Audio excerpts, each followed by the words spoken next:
ನಮಸ್ಕಾರ,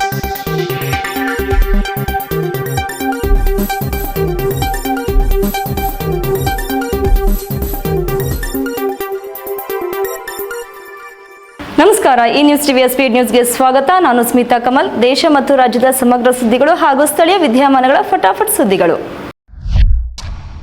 ಹುಬ್ಬಳ್ಳಿ ಧಾರವಾಡ ಮಹಾನಗರ ಪಾಲಿಕೆ ವಿಭಜನೆ ಪ್ರಸ್ತಾವನೆಗೆ ರಾಜ್ಯಪಾಲ ತಾವರ್ಚಂದ್ ಗೆಹ್ಲೋಟ್ ಷರತ್ತುಬದ್ಧ ಅನುಮೋದನೆ ನೀಡಿದ್ದು, ಕಡತವನ್ನು ಮರುಪರಿಶೀಲನೆಗಾಗಿ ರಾಜ್ಯ ಸರ್ಕಾರಕ್ಕೆ ವಾಪಸ್ ಕಳುಹಿಸಲಾಗಿದೆ. ಧಾರವಾಡ ಅವಳಿ ನಗರದ ಜನರಲ್ಲಿ ತೀವ್ರ ಕುತೂಹಲ ಮೂಡಿಸಿದ್ದ ಹುಬ್ಬಳ್ಳಿ ಧಾರವಾಡ ಮಹಾನಗರ ಪಾಲಿಕೆ ವಿಭಜನೆ ಪ್ರಸ್ತಾವನೆಗೆ ರಾಜ್ಯಪಾಲ ತಾವರ್ಚಂದ್ ಗೆಹ್ಲೋಟ್ ಅವರು ಮಹತ್ವದ ಷರತ್ತುಬದ್ಧ ಅನುಮೋದನೆ ನೀಡಿದ್ದಾರೆ. ಆದರೆ ರಾಜ್ಯಪಾಲರು ವಿಧಿಸಿರುವ ಕಠಿಣ ನಿಬಂಧನೆಗಳಿಂದಾಗಿ ಪ್ರತ್ಯೇಕ ಪಾಲಿಕೆ ರಚನೆಯ ಕಡತ ಸದ್ಯಕ್ಕೆ ರಾಜ್ಯ ಸರ್ಕಾರಕ್ಕೆ ವಾಪಸ್ ಹೋಗಿದ್ದು, ಧಾರವಾಡಿಗರ ಹೋರಾಟ ಮತ್ತೊಂದು ತಿರುವು ಪಡೆದುಕೊಂಡಿದೆ. ಕೇರಳದ ಶ್ರೀ ಪದ್ಮನಾಥ ಸ್ವಾಮಿ ದೇವಾಲಯದಿಂದ ಚಿನ್ನ ಮತ್ತು ವಜ್ರಾಭರಣಗಳು ನಾಪತ್ತೆಯಾಗಿರುವ ಪ್ರಕರಣ ಬೆಳಕಿಗೆ ಬಂದಿದ್ದು, ದೇವಾಲಯದ ಭದ್ರತೆ ಬಗ್ಗೆ ಗಂಭೀರ ಆತಂಕ ಮೂಡಿಸಿದೆ. ಅತ್ಯಂತ ಶ್ರೀಮಂತ ಹಾಗೂ ಪವಿತ್ರ ಹಿಂದೂ ಧಾರ್ಮಿಕ ಕ್ಷೇತ್ರಗಳಲ್ಲಿ ಒಂದಾದ ಕೇರಳಂನ ಶ್ರೀ ಪದ್ಮನಾಭ ಸ್ವಾಮಿ ದೇವಾಲಯದಿಂದ ಚಿನ್ನ ಮತ್ತು ವಜ್ರದ ಅಮೂಲ್ಯ ಆಭರಣಗಳು ನಾಪತ್ತೆಯಾಗಿರುವ ಪ್ರಕರಣ ಬೆಳಕಿಗೆ ಬಂದಿದ್ದು, ದೇಶದಾದ್ಯಂತ ವ್ಯಾಪಕ ಕಳವಳ ಮೂಡಿಸಿದೆ. ಈ ಘಟನೆಯು ಶತಮಾನಗಳಷ್ಟು ಹಳೆಯದಾದ ದೇವಾಲಯದ ಅಪಾರ ಸಂಪತ್ತಿನ ಸುರಕ್ಷತೆಯ ಬಗ್ಗೆ ಗಂಭೀರ ಪ್ರಶ್ನೆಗಳನ್ನು ಎತ್ತಿದೆ. ವಿದ್ಯುತ್ ಕೇಬಲ್ ಕತ್ತರಿಸಿ ಕಳವು ಮಾಡಲು ಯತ್ನಿಸಿದ ಕಳ್ಳ ತಾನೇ ನಿಂತಿದ್ದ ತಂತಿಯನ್ನು ಕತ್ತರಿಸಿಕೊಂಡು ಕೆಳಗೆ ಬಿದ್ದ ಘಟನೆ ವೈರಲ್ ಆಗಿದೆ. ತನ್ನನ್ನು ತಾನು ತುಂಬಾ ಬುದ್ಧಿವಂತ ಅಂದ್ಕೊಳ್ತಿದ್ದ ಕಳ್ಳ ತಡರಾತ್ರಿ ಯಾರೂ ಇಲ್ಲದ ಸಮಯ ನೋಡಿ ರಸ್ತೆಯ ಪಕ್ಕದಲ್ಲಿದ್ದ ದಪ್ಪನೆಯ ವಿದ್ಯುತ್ ಕೇಬಲ್ ಅನ್ನ ಕತ್ತರಿಸಿ ಅವುಗಳನ್ನ ಮಾರಿ ಭಾರಿ ಹಣ ಗಳಿಸೋದು ಅವನ ಪ್ಲಾನ್ ಆಗಿತ್ತು.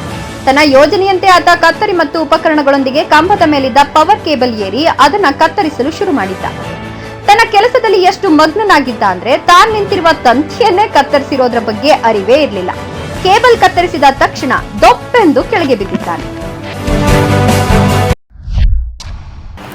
ಕೇರಳದಲ್ಲಿ ನಿಯಂತ್ರಣ ತಪ್ಪಿದ ಖಾಸಗಿ ಬಸ್ ರಸ್ತೆ ಬದಿಯ ಪಾದಚಾರಿಗಳತ್ತ ನುಗ್ಗಿದ್ರೂ ಚಾಲಕನ ಸಮಯ ಪ್ರಜ್ಞೆಯಿಂದ ಭಾರಿ ದುರಂತ ತಪ್ಪಿದೆ. ಸಾಮಾಜಿಕ ಜಾಲತಾಣಗಳಲ್ಲಿ ಸದ್ಯ ಭಾರಿ ವೈರಲ್ ಆಗ್ತಿರುವ ಈ ಸಿಸಿಟಿವಿ ದೃಶ್ಯಾವಳಿಯು ಮುಂಜಾನೆ ಸುಮಾರು 6:15 ವೇಳೆಗೆ ರಸ್ತೆ ಬದಿಯಲ್ಲಿದ್ದ ಪಾದಚಾರಿಗಳು ಕೂದಲೆಳೆ ಅಂತರದಲ್ಲಿ ಪ್ರಾಣಾಪಾಯದಿಂದ ಪಾರಾದ ಭೀಕರ ಘಟನೆಯನ್ನು ತೋರಿಸುತ್ತದೆ. ವಿಡಿಯೋದಲ್ಲಿ ಎಂದಿನಂತೆ ಕಚೇರಿಗೆ ಹೊರಟ ವ್ಯಕ್ತಿಯೊಬ್ಬರು ಹಾಗೂ ಇಬ್ಬರು ಪಾದಚಾರಿಗಳು ರಸ್ತೆ ಬದಿಯಲ್ಲಿ ನಿಂತಿರುವುದನ್ನು ಕಾಣಬಹುದು. ಅಷ್ಟರಲ್ಲೇ ಅತ್ಯಂತ ವೇಗವಾಗಿ ಬಂದ ಹಳದಿ ಮತ್ತು ನೀಲಿ ಬಣ್ಣದ ಖಾಸಗಿ ಬಸ್ ನಿಯಂತ್ರಣ ಕಳೆದುಕೊಂಡು ರಸ್ತೆ ಬದಿಯಿದ್ದ ಜನರ ಮೇಲೆಯೇ ನುಗ್ಗುವಂತೆ ಆತಂಕ ಸೃಷ್ಟಿಸಿದೆ. ಆದ್ರೆ ಇನ್ನೇನು ಪಾದಚಾರಿಗಳಿಗೆ ಡಿಕ್ಕಿ ಹೊಡಿಬೇಕು ಅನ್ನೋಷ್ಟರಲ್ಲಿ ಚಾಲಕ ತೋರಿದ ಅದ್ಭುತ ಸಮಯ ಪ್ರಜ್ಞೆಯಿಂದ ಭೀಕರ ಅಪಘಾತ ತಪ್ಪಿದೆ. ದಾವಣಗೆರೆಯಲ್ಲಿ ನಕಲಿ ಕ್ರಿಪ್ಟೋ ಆಪ್ ಮೂಲಕ ಸಾವಿರಾರು ಜನರಿಗೆ ಕೋಟ್ಯಾಂತರ ರೂಪಾಯಿ ವಂಚಿಸಿದ ಅಂತಾರಾಜ್ಯ ಸೈಬರ್ ಜಾಲದ ಮೂಲಕ ಆರೋಪಿಯನ್ನ ಪೊಲೀಸರು ಬಂಧಿಸಿದ್ದಾರೆ. ಕಡಿಮೆ ಹಣ ಹೂಡಿಕೆ ಮಾಡಿ ದಿನ ಬೆಳಗಾಗೋದ್ರೊಳಗೆ ಶ್ರೀಮಂತರಾಗಿ ಎಂಬ ಸೈಬರ್ ವಂಚಕರ ಆಮಿಷಕ್ಕೆ ದಾವಣಗೆರೆಯ ಬರೋಬ್ಬರಿ 13,000 ಜನ ಮೋಸ ಹೋಗಿದ್ದಾರೆ. ಕ್ರಿಪ್ಟೋ ಕರೆನ್ಸಿ ಹೆಸರಲ್ಲಿ ನಕಲಿ ಆಪ್ ಸೃಷ್ಟಿಸಿ ಕೋಟ್ಯಾಂತರ ರೂಪಾಯಿ ವಂಚಿಸಿದ್ದ ಅಂತಾರಾಜ್ಯ ಸೈಬರ್ ವಂಚಕರ ಜಾಲದ ಪ್ರಮುಖ ಆರೋಪಿಯನ್ನ ದಾವಣಗೆರೆ ಸಿಇಎನ್ ಠಾಣೆ ಪೊಲೀಸರು ಯಶಸ್ವಿಯಾಗಿ ಬಂಧಿಸಿದ್ದಾರೆ. ಬಂಧಿತ ಆರೋಪಿಯನ್ನ ತಮಿಳುನಾಡಿನ ಮಧುರೈ ನಿವಾಸಿ 42 ವರ್ಷದ ಚಲ್ಲಪಂಡಿ ಸುಬ್ರಹ್ಮಣಿ ಹಾಗೂ ಈತನೊಂದಿಗೆ ಹರಿಯಾಣ, ಮಹಾರಾಷ್ಟ್ರ ಸೇರಿದಂತೆ ದೇಶದ ಹಲವೆಡೆ ತಲೆಮರೆಸಿಕೊಂಡಿರುವ ಇತರ ಆರೋಪಿಗಳ ಪತ್ತೆಗಾಗಿ ಪೊಲೀಸರು ಜಾಲ ಬೀಸಿದ್ದು, ಸದ್ಯ ಚಲ್ಲಂಪಂಡಿ ಸುಬ್ರಹ್ಮಣಿಯನ್ನ ಪೊಲೀಸರು ಬಂಧಿಸಿದ್ದಾರೆ. ಬಕ್ರೀದ್ ಹಿನ್ನೆಲೆ ಬೆಂಗಳೂರಿನ ಆರ್ಟಿ ನಗರದ ಕುರಿ ಮಾರುಕಟ್ಟೆಯಲ್ಲಿ ಭದ್ರತೆಗಾಗಿ ಪಿಎಸ್ಐ ಸೇರಿ ಕೆಎಸ್ಆರ್ಪಿ ತುಕಡಿಯನ್ನ ನಿಯೋಜಿಸಲಾಗಿದೆ. ಬೆಂಗಳೂರಿನ ಇತಿಹಾಸದಲ್ಲೇ ಇದೇ ಮೊದಲ ಬಾರಿಗೆ ಕುರಿಗಳನ್ನು ಕಾಯಲು ಪೊಲೀಸರನ್ನ ನಿಯೋಜಿಸಿರುವ ಘಟನೆ ಆರ್ಟಿ ನಗರದಲ್ಲಿ ನಡೆದಿದೆ. ಬಕ್ರೀದ್ ಹಬ್ಬದ ಹಿನ್ನೆಲೆ ನಗರದ ರಾಧಾಕೃಷ್ಣ ಥಿಯೇಟರ್ ಮುಂಭಾಗದಲ್ಲಿರುವ ಕುರಿ ಮಾರುಕಟ್ಟೆಗೆ ಹಿರಿಯ ಅಧಿಕಾರಿಗಳ ಸೂಚನೆ ಮೇರೆಗೆ ಬಿಗಿ ಪೊಲೀಸ್ ಬಂದೋಬಸ್ತ್ ಕಲ್ಪಿಸಲಾಗಿದೆ. ಮಾರುಕಟ್ಟೆಯ ಸುರಕ್ಷತೆಗಾಗಿ ಶಿಫ್ಟ್ ಆಧಾರದ ಮೇಲೆ ಒಬ್ಬ ಪಿಎಸ್ಐ ಸೇರಿದಂತೆ 10ಕ್ಕೂ ಹೆಚ್ಚು ಪೊಲೀಸ್ ಸಿಬ್ಬಂದಿ ಹಾಗೂ 1 ಕೆಎಸ್ಆರ್ಪಿ ತುಕಡಿಯನ್ನ ಸ್ಥಳದಲ್ಲಿ ನಿಯೋಜನೆ ಮಾಡಲಾಗಿದೆ. ಪೇಪರ್ ರೋಲ್ ಕಾರ್ಖಾನೆಯಲ್ಲಿ ಕೆಲಸ ಮಾಡುತ್ತಿದ್ದ ಕಾರ್ಮಿಕ ಕನ್ವೇಯರ್ ಬೆಲ್ಟ್ಗೆ ಸಿಕ್ಕಿ ದಾರುಣವಾಗಿ ಮೃತಪಟ್ಟ ಘಟನೆ ನಡೆದಿದೆ. ಪೇಪರ್ ರೋಲ್ ತಯಾರಿಸುವ ಕಾರ್ಖಾನೆಯಲ್ಲಿ ಸಂಭವಿಸಿದ ಅಪಘಾತದಲ್ಲಿ ಕಾರ್ಮಿಕರೊಬ್ಬರು ಪ್ರಾಣ ಕಳೆದುಕೊಂಡಿದ್ದಾರೆ.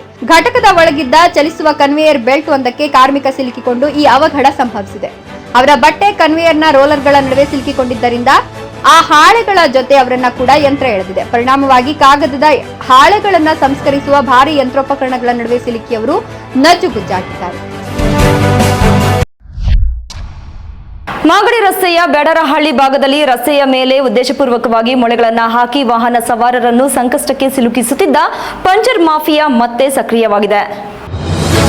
ಬೆಂಗಳೂರಿನಲ್ಲಿ ಜನರಿಗೆ ಒಂದಲ್ಲ ಒಂದು ಸಮಸ್ಯೆಗಳು ಕಾಡ್ತಲೇ ಇರ್ತವೆ. ರಸ್ತೆ ಗುಂಡಿ, ಟ್ರಾಫಿಕ್, ದರೋಡೆ, ಕಳ್ಳತನ ಹೀಗೆ ಅನೇಕ ಸಮಸ್ಯೆಗಳು ಇದೆ. ಇದೀಗ ಸಂಚಾರ ದಟ್ಟಣೆ, ಗುಂಡಿ ಬಿದ್ದ ರಸ್ತೆಗಳ ನಡುವೆ ಈಗ ಸಿಲಿಕಾನ್ ಸಿಟಿಯ ವಾಹನ ಸವಾರರಿಗೆ ಮತ್ತೊಂದು ಘೋರ ಗಂಡಾಂತರ ಎದುರಾಗಿದೆ. ಹೌದು, ನಗರದಲ್ಲಿ ಸದ್ದಡಗಿದ ಕುಖ್ಯಾತ ಪಂಕ್ಚರ್ ಮಾಫಿಯಾ ಮತ್ತೊಮ್ಮೆ ತನ್ನ ಕೃತ್ಯ ಆರಂಭಿಸಿದೆ.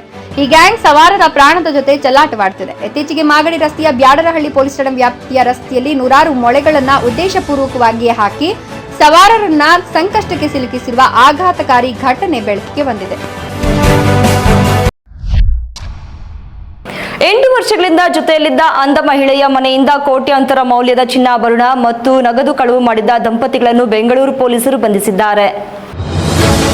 ಬೆಂಗಳೂರಿನಲ್ಲಿ ಜೊತೆಯಲ್ಲೇ ಇದ್ದು ನಂಬಿಸಿ ದ್ರೋಹ ಬಗೆಯುವ ಕಲಿಗಾಲ ಇದು ಅನ್ನೋದಕ್ಕೆ ಬೆಂಗಳೂರಿನಲ್ಲಿ ನಡೆದ ಈ ಘಟನೆಯೇ ಸಾಕ್ಷಿ. ಕಳೆದ 8 ವರ್ಷಗಳಿಂದ ಜೊತೆಯಲ್ಲಿ ಒಂದೇ ಸೂರಿನಡಿ ವಾಸವಿದ್ದ ಅಂಧ ಮಹಿಳೆಯ ಮನೆಯಲ್ಲೇ ಕೋಟ್ಯಾಂತರ ರೂಪಾಯಿ ಮೌಲ್ಯದ ಚಿನ್ನಾಭರಣ ನಗದನ್ನು ದೋಚಿದ್ದ ದಂಪತಿಯನ್ನ ಬೆಂಗಳೂರು ಪೊಲೀಸರು ಮಂಗಳವಾರ ಬಂಧಿಸಿದ್ದಾರೆ. ಬಿಹಾರದಲ್ಲಿ ಚುನಾವಣಾ ಆಯೋಗ ನಡೆಸಿದ ವಿಶೇಷ ಮತದಾರರ ಪಟ್ಟಿ ಪರಿಷ್ಕರಣೆ ಪ್ರಕ್ರಿಯೆ ಸಂಪೂರ್ಣವಾಗಿ ಕಾನೂನುಬದ್ಧ ಎಂದು ಸುಪ್ರೀಂ ಕೋರ್ಟ್ ಮಹತ್ವದ ತೀರ್ಪು ನೀಡಿದೆ. ಕರ್ನಾಟಕ, ಬಿಹಾರ ಸೇರಿ ಹಲವು ರಾಜ್ಯಗಳಲ್ಲಿ ಕೇಂದ್ರ ಚುನಾವಣಾ ಆಯೋಗ ನಡೆಸುತ್ತಿರುವ ಮತದಾರರ ಪಟ್ಟಿ ತೀವ್ರ ಪರಿಷ್ಕರಣೆ ಕುರಿತು ತೀವ್ರ ವಿರೋಧ ವ್ಯಕ್ತವಾಗಿತ್ತು.